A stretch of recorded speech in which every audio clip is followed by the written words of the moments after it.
संघ परिवार का पाखंडी चेहरा बेनकाब, मजमून निगार, मारूफ सहाफी, सियासी तज्जिया निगार डॉक्टर सलीम खान।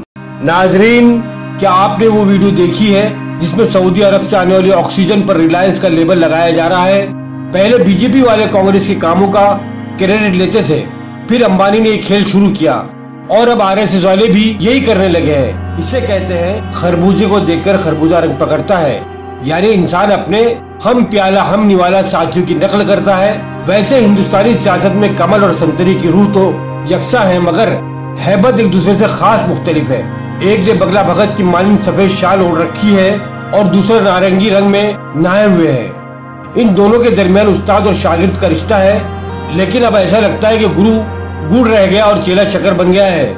इसलिए कमल पर तो संतरे का कोई असर नहीं हो रहा है, मगर संतरा जरूर कमल का रंग पकड़ने लगा है। इसकी मिसाल संतरों के शहर और आरएसएस के गढ़ नागपुर में सामने आई।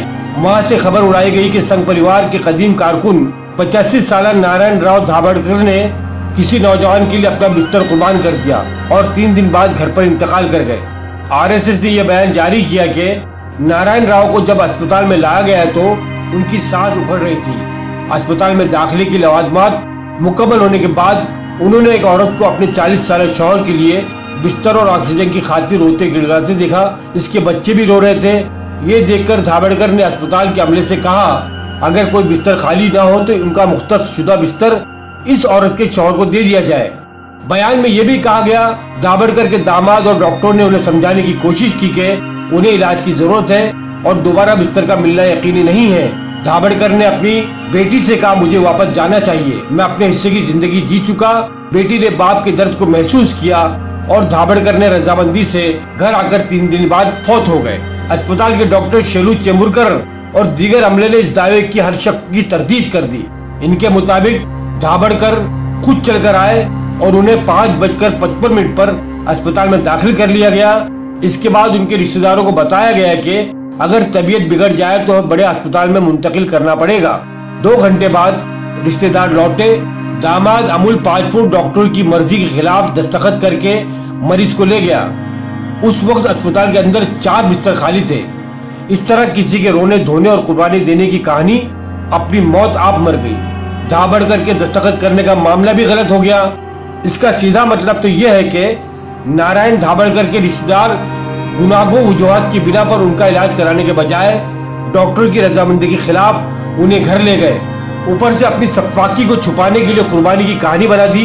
बेटी शिफाली वैद्या वीडियो निकाल रही है और दामाद ये कहकर राह फरार इख्तियार कर रहा है कि वो कोविड पॉजिटिव होने के सबब कुछ कहने की हालत में नहीं है। हालांकि फोन पर बात करने में कोरोना आड़े नहीं आता। आरएसएस के नजरियात तो हमेशा से जहरीले रहे हैं, लेकिन इस तरह घटिया इख्तियारबाजी वो पहले नहीं करता था। होना तो ये चाहिए था कि आरएसएस वाले बीजेपी को रियाकारी से मना करते, लेकिन हो ये रहा है कि खुद इस झूठ और फरेब के खेल में मुलविस होने लगे हैं। इस नाजुक सूरत हाल में बीजेपी का क्या हाल है, इसके बारे में खुद आरएसएस दिल्ली शाख की इंतजामिया के रुकन राजीव तुल्ली का ट्विटर पर बयान देख लेना काफी है। तुल्ली ने इस मुश्किल की घड़ी में बीजेपी के गायब हो जाने पर फटकार लगाई है। वो लिखते हैं, दिल्ली में हर तरफ आग ही आग है, लेकिन क्या दिल्ली वालों ने बीजेपी को कहीं देखा है? कहाँ है दिल्ली के लिए बीजेपी का नारा लगाने वाले लोग? उन्होंने सवाल किया कि क्या इसकी सूबाई शाख को तहलील कर दिया गया है? राजीव तुल्ली आरएसएस दिल्ली के साबिक सरबराह रहे हैं, मगर जब उनसे मुतालिक बीजेपी के सूबाई सदर आदेश गुप्ता से दरियाफ्त किया गया तो उन्होंने बड़ी बेनियाजी से जवाब दिया कि वो किसी तुल्ली और उसके ट्वीट की बाबत कुछ नहीं जानते। बीजेपी के रियासती रहनुमा ने राजीव तुल्ली की तायद में कहा कि एक वो मददगार तंजीम के तौर पर दिल्ली में नजर नहीं आ रहे हैं। दिल्ली की अदालत ने हमसे बेहतर तरीके पर सरकार को घेरा है। एक रहनुमा का कहना था कि दिल्ली की बीजेपी शहर के म्यूनिसिपल कॉर्पोरेशन पर काबिज है।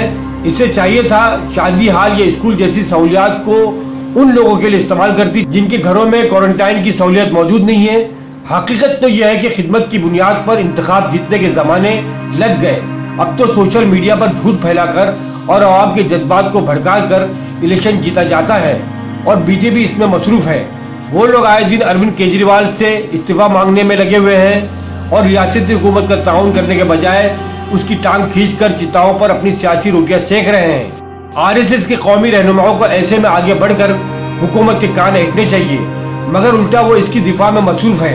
उसे हिंदुस्तान मुखालिफ और तकरीबी क़ुव्वतों की साजिश से होशियार रहने की अपील करते हुए दावा किया कि ऐसी ताकतें कोविड-19 की दूसरी लहर की वजह से पैदा शुदा नाखुशगवार हालात का फायदा उठाकर मुल्क में मनफी और अदम एतमाद का माहौल बना सकती है। ऐसे में आवाम को तकरीबी ताकतों की साजिश से मोहतात रहना चाहिए। एक ऐसी सूरत हाल में जबकि लोग अस्पताल से लेकर शमशान तक में परेशान हैं, बोस बोले समाज में मजबूत माहौल और उम्मीद बनाए रखने का प्रवचन दे रहे हैं। उन्हें पता होना चाहिए कि खाली खुली बातों से हालात नहीं बदलते और इस महाज पर संघ और उसकी सरकार बुरी तरह नाकाम हो चुकी है। बोस बले ने महज बयानबाजी पर इस्तीफा करने के बजाय मजबूतियत की मुहिम छेड़ने का बेड़ा उठाया है। ये दरअसल अफीम की गोली या स्टीरॉयड देकर आवाम को खुशफहमी में मुब्तला करने की सही है। इसका मकसद हुकूमत पर होने वाली तनकीद की जानिब से तवज्जो हटाकर सरकारी कामों को बढ़ा चढ़ाकर पेश करना है। इस काम में सरकारी मशीनरी पहले ही मसरूफ है, लेकिन अब RSS भी लीपा पोती के काम में शामिल हो गई है। बीजेपी सदर समेत भी आवाम की खिदमत करने के बजाय अपनी पीठ ठोकने में लगे हुए हैं। RSS टीवी पर साधु संतों और सनतकारों को लाकर 5 रोजा तकरीरी मुकाबला मुनक़द करके माहौल साजी में जुट गई है। लोग ऑक्सीजन के लिए दर बदर मारे मारे फिर रहे हैं। उन्हें अस्पताल में बिस्तर और दवाई नहीं मिल रही है। हद तो यह है कि हुकूमत आखिरी रसूमात की खातिर लकड़ियां फराहम करने में भी नाकाम हो गई है। गंगा नदी में लाशें तैर रही हैं और RSS मैदान अमल में उतरकर खिदमत करने के बजाय प्रवचन सुना रहा है।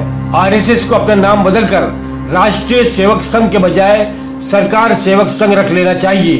आजादी से कबल ये लोग अंग्रेजों की सेवा करते थे, अब बीजेपी की सेवा कर रहे हैं। लोगों ने इनका असली चेहरा देख लिया है। वीडियो पर खुशनुमा नजर आने वाले चेहरे अमली मैदान में बेहद फुसड्डी साबित हुए हैं। अवाम ने इनको बाहर का रास्ता दिखाना तय कर लिया है। अब सारा दारोमदार अवाम की याददाश्त पर है।